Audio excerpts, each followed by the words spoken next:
Simon looked around wildly, then spotted a troll spear lying among the rocks. He caught it up and circled around the giant, whose reddened eyes and wide flaring nostrils were fixed only on Sloodig.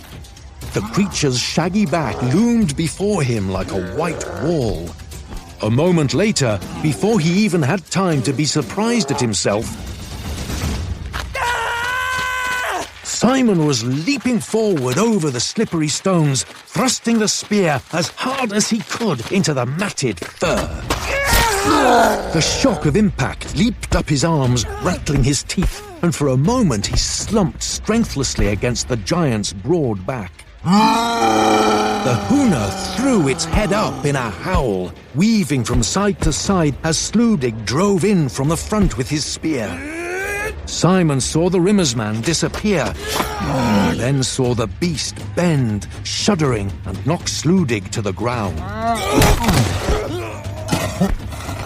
Coughing blood, the giant stood over Sloodig, feeling for its club with one arm, clutching at its red dripping stomach with the other.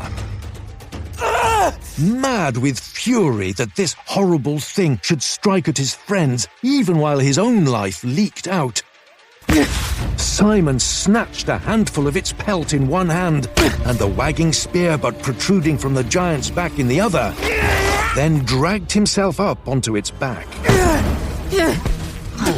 Reeking of wet fur and musk and rotting meat, the great quivering body straightened beneath him.